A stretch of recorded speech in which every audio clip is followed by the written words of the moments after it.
A warm welcome to everyone. Myself Senthil Kumar, Assistant Professor in the Department of Mechanical Engineering at Sri Ramakrishna Engineering College. Okay. So, today in thermal engineering subject, we discussed about a topic air standard cycles. Okay. Now, we move on to the air standard cycles topic. Okay. Let's move on. Okay. So, before we move on to the air standard cycle, we have to do some assumptions. See, now we can see the what all assumptions, right? Okay. Any derivations, before we move on to that, some derivations we have to do some assumptions, because we have to reduce the complexity of the problem, we have to do some assumptions, right? Okay. So, now let us see the what are all assumptions that we have to do in air standard cycles. Okay. So, the first assumption is air is a perfect gas which obeys the gas law and has a constant specific heat. This is the first assumption. And then second assumptions, that you have in the physical constant of air used in the air cycles are taken as the specific heat of constant pressure Cp equal to 1.005 kilojoule per kg Kelvin, and then Cv, the specific heat at constant volume is 0.717 kilojoule per kg Kelvin, and then characteristic gas constant R equal to 287 kilojoule per kg Kelvin. See, these are two assumptions. Then third assumption is, while compression as well as expansion process in your air standard cycle, so we have to assume it as a reversible adiabatic or isentropic process. See, reversible adiabatic in the sense, whatever the path which the system which is follow, when it is regain it to the same position, then it follows the same path. That is the reversible, right? See, when the reversible which is happen like this, so you have to assume there is no internal friction occur in your system. Sorry. So, you have to assume there is no internal friction which has happened, right? But in practical, if you think that practical, there is no internal friction, is it possible? There is not at all possible. When the system, when the piston and then cylinder which is moving inside ups and down, then the friction will occur. But what we assume here is there is no friction, there is no internal friction, right? And then there is no losses, right? So, you have to think that there is no losses also. But in this world, we cannot able to operate any systems without a loss. Okay. But what we assume here is there is no losses, because of there is no internal friction, right?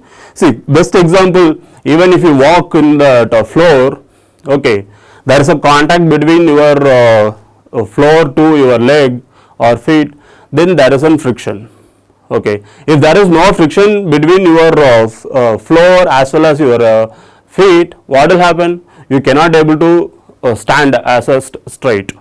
Okay. So, always you cannot able to you can slip into the surfaces, right? Okay. So, there is no system in this world there is without a frictional effect, right? Okay. That is another one example. Another one assumption. Then fourth assumption is there is no chemical reaction takes places inside this cycle, right? This is the fourth assumptions that we assume. But in actual practice, it is not like that the chemical reactions will takes place at the minimum level, right? Okay. And then final assumptions what we are assume over here is, so you have to consider it as a closed system. Okay, you have to consider it as a closed system. Then whatever that air which you send inside the system, it's again and again you have to reuse it. Okay, it will not open to the atmosphere, right? It will not open to the atmosphere. You have to again and again we are reuse it, right? So, that is the last assumption, that is again and again you are using the same air. There is no replacement of the working of heat exchanger based on air cycle, right? So, this is the last assumptions in your air standard cycles, right? Okay, fine. Now, let us move on to the derivation based on that assumption, and then in air standard cycles we move on to the derivation. First we move on to the derivation, that is Otto cycle. Okay. See, another name for this Otto cycle is constant volume cycle. Why we can call it as a constant volume cycle? See, where the heat addition will takes place at constant volume process, so that we can call it as a constant volume cycle. Okay, since this Otto cycle, the other name is, what is that? Other name is petrol engine cycle. Okay, other name is petrol engine cycle. Okay, so this is your PV diagram, this is your TS diagram.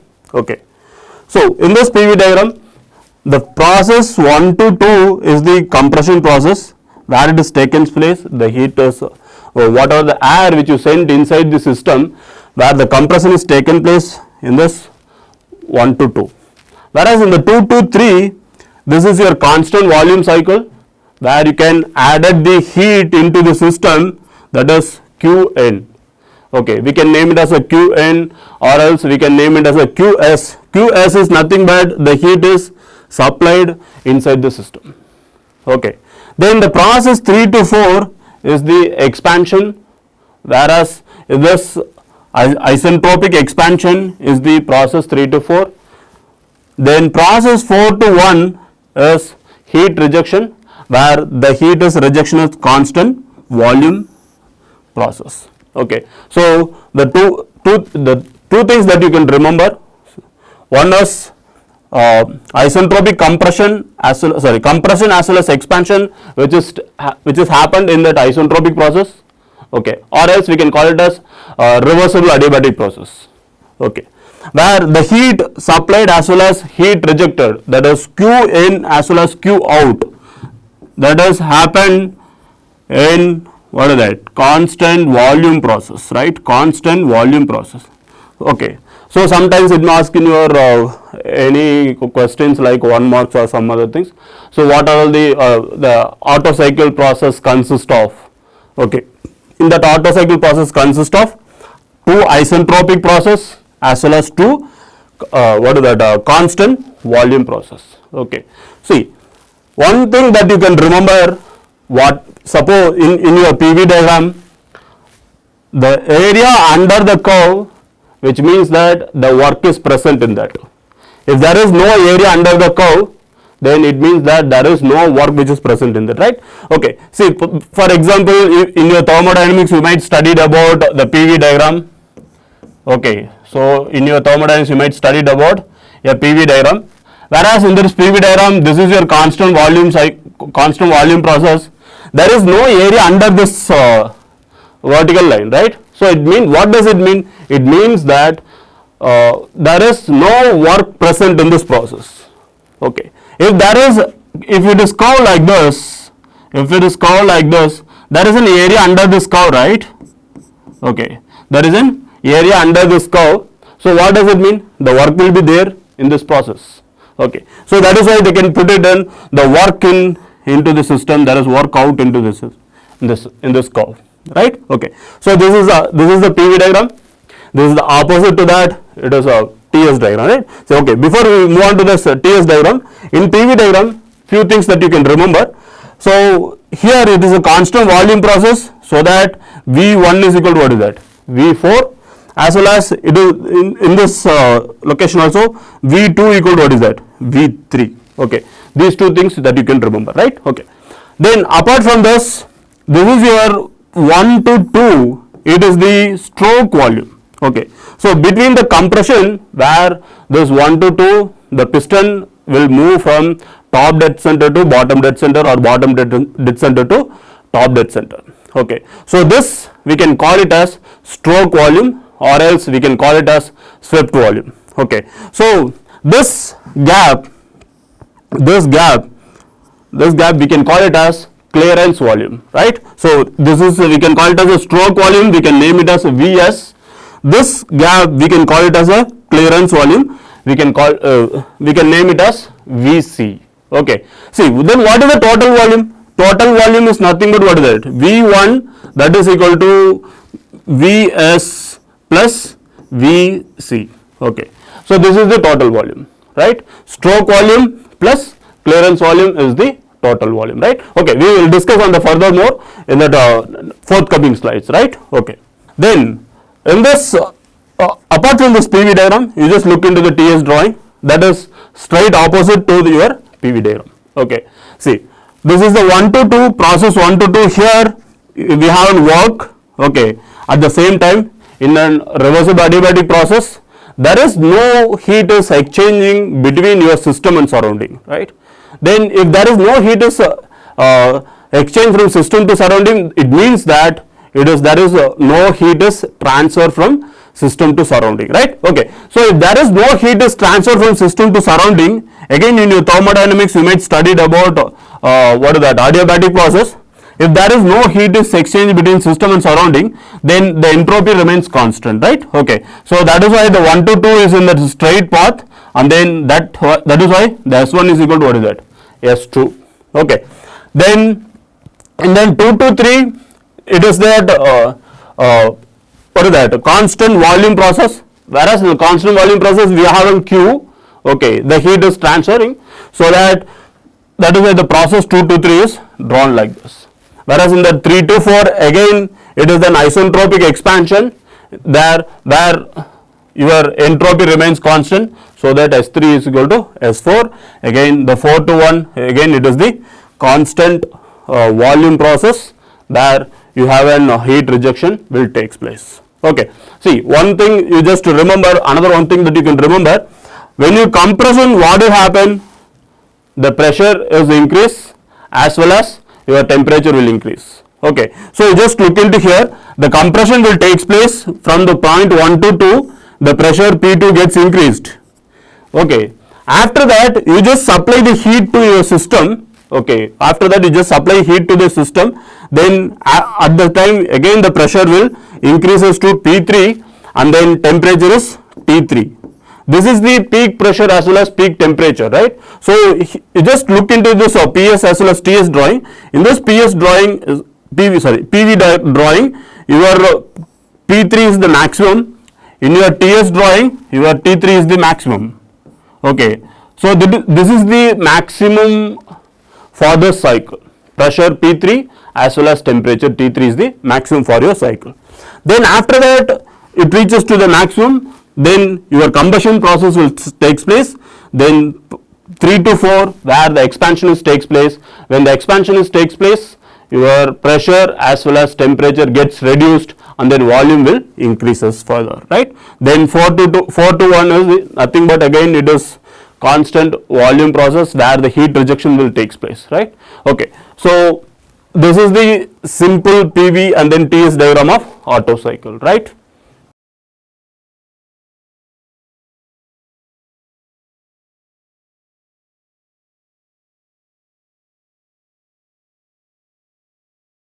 Okay, see, I just draw a simple drawing over here to understand the thing, or else to remember the things. I just draw this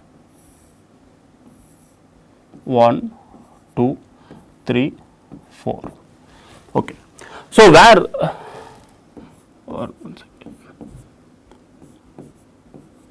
the heat is added over here, heat is rejected over here. Okay, so now in your thermodynamics you might studied about second law of thermodynamics, whereas in the second law of thermodynamics, if there is an engine, okay, if there is an engine, you have to supply the heat to this engine.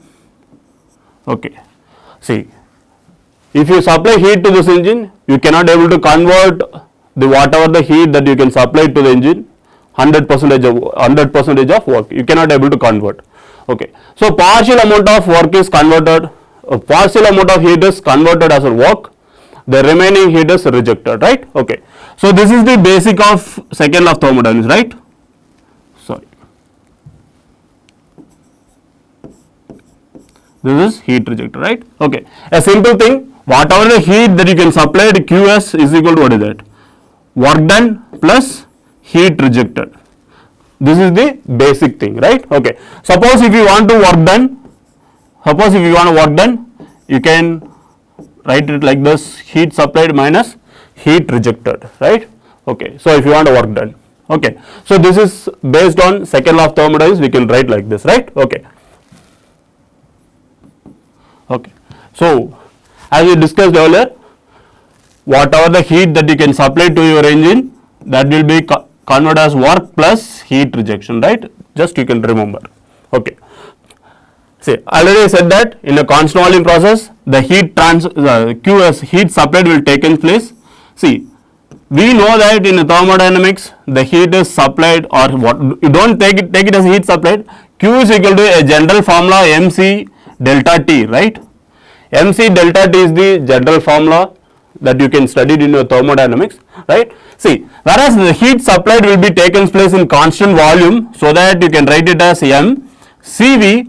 The temperature differences will take place between 3 to 2, right, or else 2 to 3, process 2 to 3.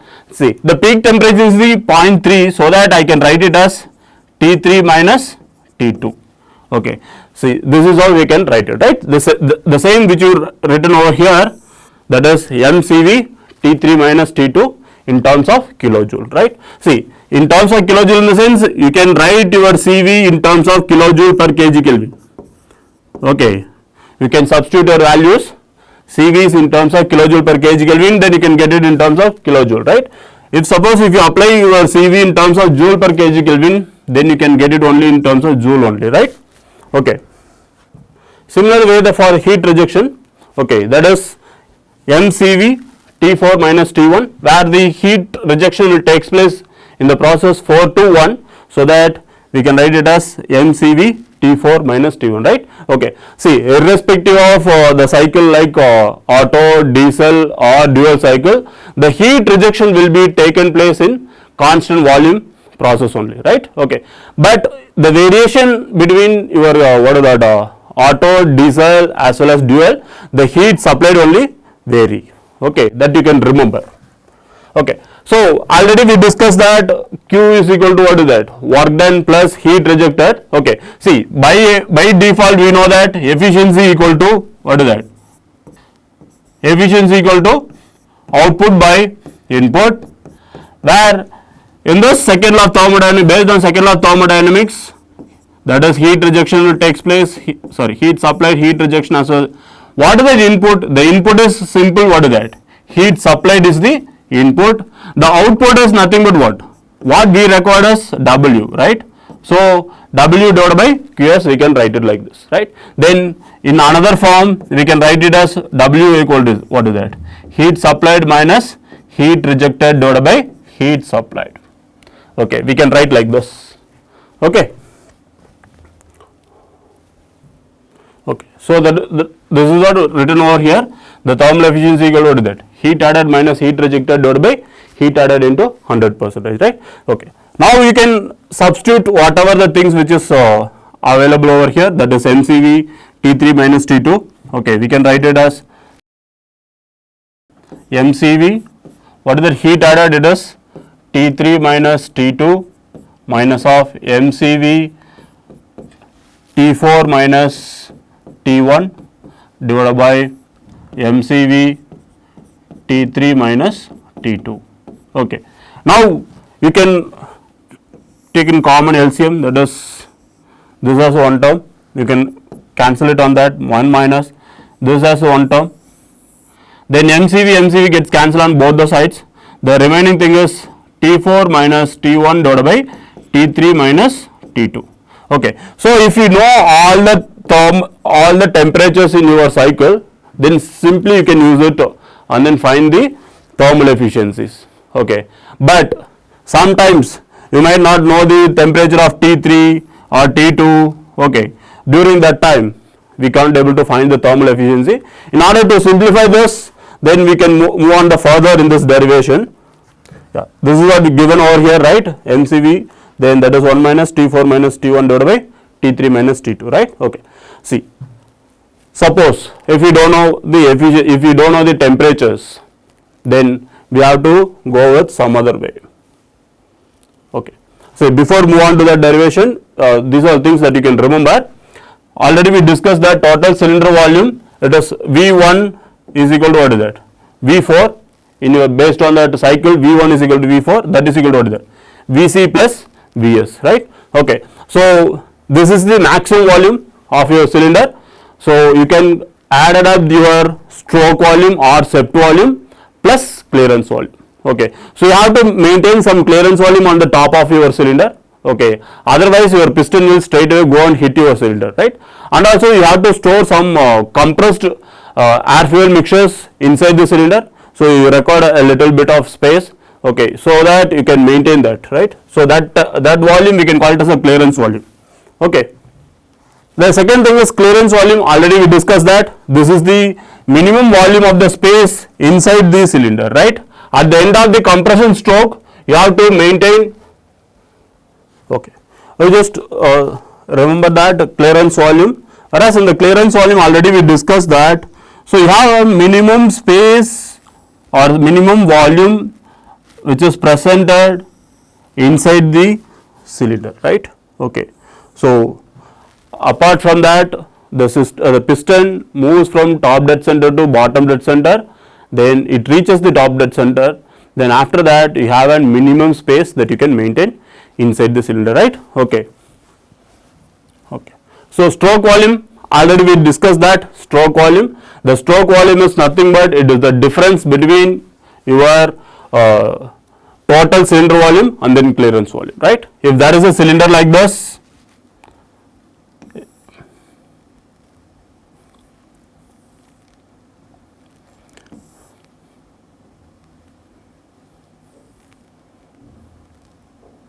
if there is a cylinder like this, you have a piston. Okay, you have a piston like this. Okay, so this is your top dead center. We can call it as a TDC.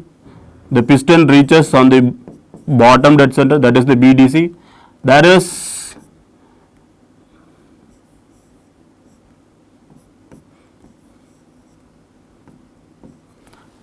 these two are walls. Okay, so you have to maintain this gap, right? So this gap is clearance volume. Okay, so between these two volume is stroke volume or swept volume. Okay, so that is what we can written over here, right? Okay, the stroke volume is the difference between total cylinder volume and then clearance volume. So we can write it as stroke volume Vs is equal to what is that? As we written like this, V1 minus V2. Okay, or else V1 is equal to V4, V2 is equal to V3 based on that your PV diagram. Okay, that is why instead of this V1 they written as a V4, V2, instead of V2 we can write it as V3. Okay. So the next thing is compression ratio. Okay, so the compression ratio, it is one of the important term in your Otto cycle. Okay, so the compression ratio is the ratio of total cylinder volume to clearance volume, right? The total cylinder volume is, we can write it as V1, right? The total cylinder volume is, we can write it as V1, whereas in the clearance volume we can write it as Vc, or else we can write it as what is that, V2, or else we can write it as V3. Okay, so the compression ratio we can write it as R is equal to what is that, V1 divided by V2, or else we can write it as total cylinder volume V total divided by Vc. Okay, so that you may remember this. So R is equal to V1 by V2. See, in your thermodynamics you might studied relations. So I don't want to detail about these relations, just you can remember this relation. So this is P1 V1 power gamma equal to what is that? So this is the first equation, that is P1 by P2 equal to what is that? V2 by V1 whole to the power of gamma. The second equation is T2 by T1 is equal to V1 by V2 whole to the power of gamma minus 1. Okay, that you can remember, right? These two relations you must remember, because while solving the problem also we required this. Okay, I just go ahead this. Okay, so we all know that the process 1 to 2 is an isentropic process and then reversible adiabatic process. Okay, so as like in the previous slide we discussed about what is that, T2 by T1 is equal to V1 by V2 whole to the power of gamma minus 1, right? So we know that V1 is the total volume, V2 is the clearance volume, so we can write it as this as R, that is the compression ratio R whole to the power of gamma minus 1, right? Okay, so we can rewrite this as T2 by T1 is equal to R whole to the power of gamma minus 1. See, we know the temperature T1. T1 is nothing but it is the initial condition of your cycle, right? So we can easily find out that initial condition of the cycle, like it's almost like equivalent to what is that? Atmospheric temperature and then atmospheric pressure. So if it is atmospheric pressure, that is 1.01325 bar, then atmospheric temperature, we all know that it is around 28 to 30 degree or 31 degree up to that, right? Okay, so we can rewrite this as a T2 is equal to R whole to the power of gamma minus 1 into what is that? T1. Whereas in the process 3 to 4, again in the process 3 to 4, again it is an isentropic process, it's a reversible adiabatic process. See, if you want to easily remember this, you can reverse this, right? That is T4 by T3 is equal to, we can write it as V3 by V4 whole to the power of gamma minus 1, right? So already we know that V1 is equal to what is that? V4, V2 is equal to V3, okay. So simply we can write it as V3 is equal to what is that? V3 is equal to V2 divided by V1 is equal to what is that? V4, right? Okay, whole to the power of gamma minus 1. So this is what we can write it as T4 is equal to what is that? T3 into what? See, this is V2 by V1, that is 1 by R, okay, 1 by R whole to the power of gamma minus 1, right? If you want, we can rewrite this as T3 is equal to T4 into R whole to the power of gamma minus 1, right? 1 by R we can write it as a reciprocal, that is R. Okay, now we got two things. Okay, so one is what is that? T2 is equal to R into whole to the power gamma minus 1 into T1. The second equation is T3 is equal to T4 into R whole to the power of gamma minus 1, right? Okay, the same which is written over here. Okay, so T2 equal to T1 into R whole to the power of gamma minus 1. T3 is equal to T4 into R whole to the power of gamma minus 1, right? Okay, see, already we know that we know the air standard efficiency in terms of temperature relation. Okay, so this is the temperature relation equation. Okay, so simply this T1, T4 we can leave it as it is. We only found the values and then equations for what is that? T3 as well as T2, right? Okay, you can simply substitute it. So if you substitute that, okay, if you substitute that, instead of this T3, you can substitute T4 into R whole to the power of gamma minus 1. T2, instead of T2, you can substitute T1 into R whole to the power of gamma minus 1, right? Okay, see, you just look into that, what are the things which is common over here, that is T4 and then T1 is the common term. Okay, so 1 minus T4 minus T1 divided by T4 minus T1 into R whole to the power of gamma minus 1, right? Okay, we can write like this. So now this T4 minus T1 gets cancelled. So the efficiency, as standard efficiency 1 minus 1 divided by R whole to the power of gamma minus 1, right? See, one thing that you can remember over here from this equation, see what you understand from this equation. So this term, as standard thermal efficiency, which is depends only on compression ratio. Okay, see what happens if you increase the compression ratio? If you increase the compression ratio, the temperature is also increases. Okay, this is the only thing that you can observe from this air standard efficiency Otto cycle. Okay, that's all about this is air standard efficiency of Otto cycle. Then we can discuss the diesel cycle on the next class. Thank you.